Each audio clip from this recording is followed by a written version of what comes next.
क्या आप जानते हैं, एक सहाबी ने नबी सल्लल्लाहु अलैहि वसल्लम के विसाल के बाद अपनी बीनाई की दुआ क्यों मांगी? रिवायात में आता है कि हजरत अब्दुल्लाह बिन जैद रजी अल्लाह अन्हो अपने खेतों में मसरूफ थे कि अचानक उनके बेटे ने आकर कहा, या अब्बा, हुजूर नबी अकरम सल्लल्लाहु अलैहि वसल्लम का विसाल हो गया। ये सुनते ही उन पर गम का पहाड़ टूट पड़ा, दिल टूट गया, आंखें भर आईं। उन्होंने फौरन हाथ उठाए और अल्लाह से दुआ की, ए मेरे अल्लाह, मेरी बीनाई खत्म फरमा दे। मैं अपने महबूब मोहम्मद सल्लल्लाहु अलैहि वसल्लम के बाद किसी और को देखना नहीं चाहता।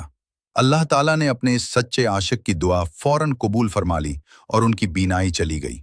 एक और सहाबी ने फरमाया, मैं उन आंखों को सिर्फ इसलिए पसंद करता था कि उनसे नबी सल्लल्लाहु अलैहि वसल्लम का दीदार होता था। अब अगर मुझे हिरन जैसी खूबसूरत आंखें भी मिल जाएं तो भी मुझे कोई खुशी नहीं होगी। ये है सहाबा किराम की अपने नबी सल्लल्लाहु अलैहि वसल्लम से सच्ची मोहब्बत। क्या हमारे दिलों में भी ऐसी मोहब्बत है? अगर आप भी नबी सल्लल्लाहु अलैहि वसल्लम से मोहब्बत करते हैं तो कमेंट में लिखें सल्लल्लाहु अलैहि वसल्लम और दरूद शरीफ जरूर पढ़ें।